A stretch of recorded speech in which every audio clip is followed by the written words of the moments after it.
Hello guys, current affairs की class में आप सभी का बहुत बहुत स्वागत है। और आज हम बहुत ही इंटरेस्टिंग करंट अफेयर्स के बारे में बात करेंगे। बहुत ही इम्पॉर्टेंट हैं, जो कि आपके कॉम्पिटिटिव एग्ज़ाम के लिए बहुत ही ज़रूरी रहेंगे। तो स्टार्ट करते हैं हम। यहाँ पर जो पहला नंबर है वो है गर्रा जुबजैंसिस और सिलोराइखस कोशिगिनी क्या हैं, जो हाल ही में समाचारों में देखे गए। तो यह एक प्रकार की मछली है। ओके, अब इसका हम डिटेल में भी देख लेते हैं। शोधकर्ताओं ने नागालैंड में 2 नई मछलियां प्रजाति खोजी हैं, जिसका कि नाम है गर्रा जुबजैंसिस और सिलोराइखस कोशिगिनी। ये दोनों टोरेंट मिनोज हैं, जो तेज़ बहाव वाली धाराओं में पाई जाने वाली छोटी मीठे पानी की मछलियां हैं। वहीं पर गर्रा जुबजैंसिस को कोहिमा में ब्रह्मपुत्र की एक उपनदी जुब्जा नदी में पाया गया, जहां इसका आवास तेज़ बहाव वाली चट्टानी धाराएं हैं। सिलोराइखस कोशिगिनी को पेरेन में बारक नदी की एक उपनदी टेपुइकी नदी में खोजा गया, जो तेज़ बहाव वाली छायादार जल में पनपती है। दोनों प्रजातियां मजबूत धाराओं के अनुकूलित हैं, जो सतहों पर चिपकने और चट्टानी आवासों में भोजन खोजने के लिए शक्कर लाइक स्ट्रक्चर्स का उपयोग करती हैं। अब सेकंड नंबर का क्वेश्चन है कि किस टाइगर रिजर्व में एक हर्पेटोफोना सर्वेक्षण किया गया था, जिसमें 33 सरीसृप प्रजातियां और 36 उभयचर प्रजातियां दर्ज की गई हैं। तो उत्तर है इसका मुदुमलाई टाइगर रिजर्व। हाल ही में मुदुमलाई टाइगर रिजर्व, जिसे अब MTR मसीनागुड़ी डिवीज़न कहा जाता है, में एक हर्पेटोफोना सर्वेक्षण किया गया। इस सर्वेक्षण में समृद्ध जैव विविधता पाई गई, जिसमें कई प्रजातियां विज्ञान के लिए नई हो सकती हैं। सर्वेक्षण ने समुद्र तल से 300 से 2000 मीटर की ऊंचाई वाले आवासों को कवर किया।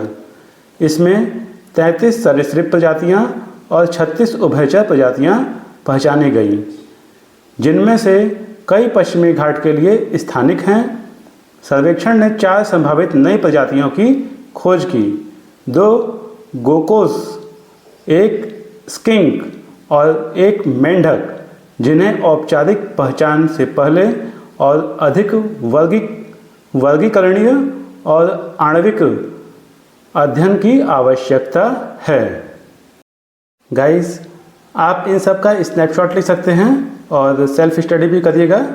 ओके, तो आ गए हैं हम थर्ड नंबर पर, जो कि है क्लाउडिया शिनबाम किस देश की पहली महिला राष्ट्रपति के रूप में शपथ ली? तो मैक्सिको की। क्लाउडिया शिनबाम ने मैक्सिको की पहली महिला राष्ट्रपति के रूप में शपथ ली। उन्होंने महिलाओं के अधिकारों को सशक्त बनाने और मैक्सिको को अंतर्राष्ट्रीय निवेश के लिए एक सुरक्षित स्थान बनाए रखने का वादा किया। 62 वर्षीय शिनबाम एक वैज्ञानिक और मैक्सिको सिटी की एक पूर्व मेयर हैं। शपथ ग्रहण समारोह मैक्सिको की कांग्रेस में हुआ, जो उनके 6 साल के कार्यकाल की शुरुआत का प्रतीक है। अब आ गए हैं हम फोर्थ नंबर पर, जो कि है WHO की दक्षिणी पूर्वी एशिया क्षेत्रीय समिति के 77वें सत्र के अध्यक्ष के रूप में किसे चुना गया? तो JP नड्डा को चुना गया। JP नड्डा कौन है? केंद्रीय स्वास्थ्य मंत्री हैं।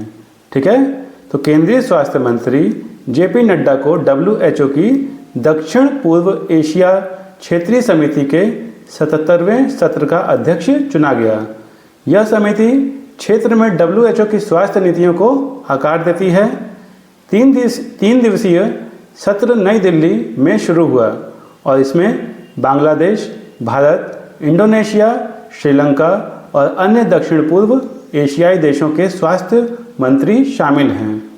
इसका मुख्य उद्देश्य सार्वजनिक स्वास्थ्य प्रणालियों में सुधार और प्रमुख महामारी, विज्ञान और जनसांख्यिकी चुनौतियों का समाधान करना है। गाइस, अब हम आ गए हैं 5वें नंबर पर, जो कि है केरल के पेरियार टाइगर रिजर्व में भागीदारी वन प्रबंधन परियोजना का नाम क्या है? तो इस परियोजना का नाम है विदियाल वन पथुकप्पू संगम। इसका हम डिटेल में देख लेते हैं। केरल के पेरियार टाइगर रिजर्व में भागीदारी वन प्रबंधन परियोजना को विदियाल वन पथुकप्पू संगम कहा जाता है, जिसका अर्थ है the dawn forest protection group. यह परियोजना मुख्य रूप से पूर्व शिकारी और चंदन तस्करों को संरक्षक में बदलने पर केंद्रित है। यह परियोजना पूर्व शिकारी को वैकल्पिक जीविका प्रदान करती है, जैसे पर्यटक, गाइडिंग और शिकार रोधी गतिविधियाँ। इस परियोजना ने पेरियार टाइगर रिजर्व में शिकार को काफ़ी हद तक कम करने और क्षेत्र के चंदन भंडार की सुरक्षा में महत्वपूर्ण भूमिका निभाई। यहाँ पर मैं जो भी आपको क्वेश्चन आंसर बता रहा हूँ बहुत ही इंपॉर्टेंट हैं, तो ध्यान से वीडियो को देखिएगा आप। ओके, 6वां नंबर का जो क्वेश्चन है वह है भारतीय रिजर्व बैंक जलवायु से संबंधित डेटा के लिए जिस डेटा भंडार को बनाने की योजना बना रहा है उसका नाम क्या है? तो उसका नाम है reserve bank climate risk information system.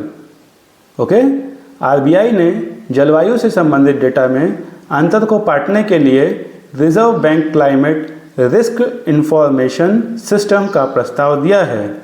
वर्तमान जलवायु डेटा विभिन्न स्रोतों, स्वरूपों और आवृत्तियों से विखंडित है। RBCRIS के 2 भाग होंगे, डेटा स्रोतों की एक सार्वजनिक वेब निर्देशिका और मानकीकृत डेटा सेट के साथ एक डेटा पोर्टल।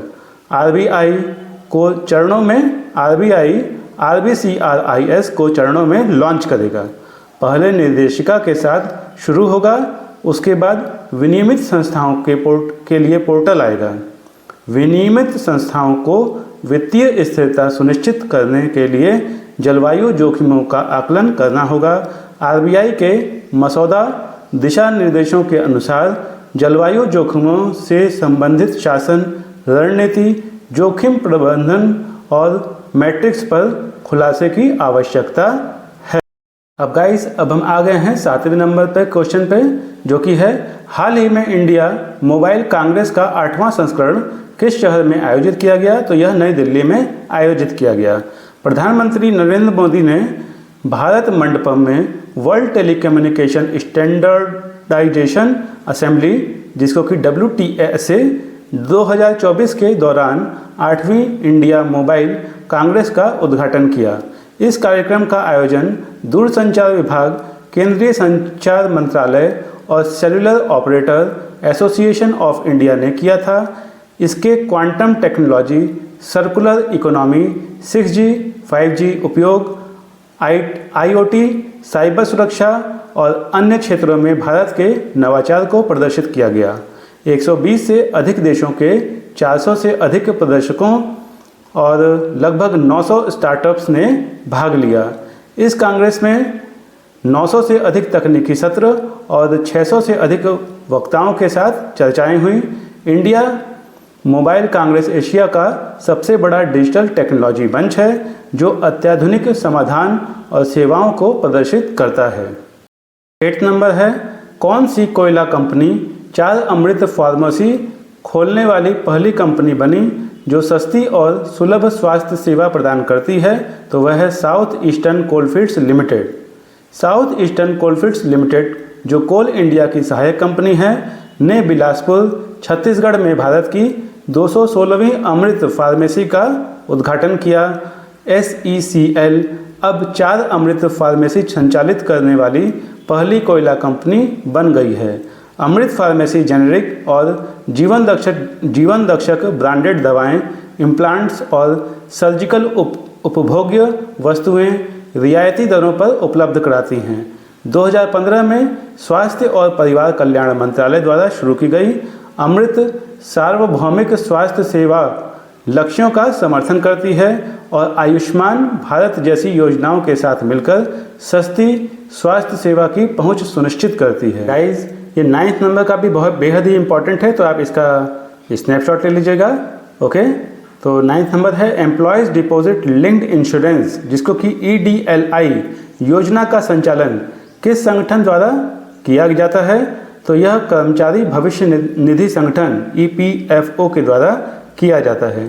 केंद्र सरकार ने EPFO सदस्यों और उनके परिवारों के लिए एम्प्लॉयज़ डिपॉजिट लिंक्ड इंश्योरेंस, जिसको कि EDLI शॉर्ट फॉर्म में कहा जाता है, योजनाओं के लाभों को अगले आदेश तक बढ़ा दिया है। EDLI को वर्ष 1976 में निजी क्षेत्र के कर्मचारियों को सामाजिक सुरक्षा लाभ प्रदान करने के लिए शुरू किया गया था। इस योजना का प्रबंधन और संचालन कर्मचारी भविष्य निधि संगठन EPFO द्वारा किया जाता है और यह कर्मचारियों को टर्म लाइफ इंश्योरेंस प्रदान करती है। यह EPF और विविध प्रावधान अधिनियम वर्ष 1952 के तहत पंजीकृत संगठनों को कवर करती है। EDLI, EPF और कर्मचारी पेंशन योजना EPS के साथ काम करती है। लाभ राशि कर्मचारी के अंतिम वेतन पर निर्भर करती है। यदि EPF सदस्यों की सेवा के दौरान मृत्यु हो जाती है तो नामित व्यक्ति को एक मुश्त राशि मिलती है। और गाइस, आज का जो 10th और लास्ट क्वेश्चन है वो ये है, यर्स मिसाइल जिसे हाल ही में खबरों में देखा गया किस देश द्वारा विकसित की गई है? तो यह रूस के द्वारा विकसित की गई है। रूस मॉस्को के उत्तर पश्चिम में यर्स इंटरकॉन्टिनेंटल बैलिस्टिक मिसाइल इकाई की युद्ध तत्परता का परीक्षण कर रहा है। यर्स RS-24 एक रूसी मोबाइल परमाणु इंटरकॉन्टिनेंटल बैलिस्टिक मिसाइल, जिसे कि ICBM है, कहा जाता है ICBM इसको, जो वर्ष 2010 से संचालन में है। इसे ट्रकों पर लगाया जा सकता है। यह साइलो में तैनात किया जाता है। यह मिसाइल 22.5 मीटर लंबी, 2 मीटर व्यास वाली है और इसका वजन 49,000 किलोग्राम है। इसकी सीमा 2000 से 10,500 किलोमीटर तक है और यह जड़त्वीय और ग्लोनास मार्गदर्शन प्रणाली का उपयोग करती है। यह मिसाइल 10 तक multiple independently targetable re-entry vehicles ले जा सकती है, जिनमें से प्रत्येक में 300 किलोटन का थर्मो न्यूक्लियर वॉरहेड होता है और यह मिसाइल रक्षा प्रणालियों से बचने के लिए डिकॉय तैनात कर सकती है। तो गाइज़, उम्मीद करते हैं कि आपको वीडियो पसंद आया होगा। वीडियो पसंद आया तो लाइक कीजिएगा, चैनल को सब्सक्राइब कीजिएगा, बेल आइकन पर क्लिक कीजिएगा ताकि जब भी मैं करंट अफेयर से रिलेटेड या फिर जनरल नॉलेज की कोई भी वीडियो आप तक लाऊं तो वो आप तक समय से पहुंच पाए। ओके, और जितना हो सके उतना शेयर कीजिएगा। कोई भी डाउट हो, कोई भी क्वेश्चन हो तो कमेंट सेक्शन में क्वेश्चन पूछेगा। ओके, तो मिलते हैं हम नेक्स्ट वीडियो में। Bye bye and take care to all of you. Thank you.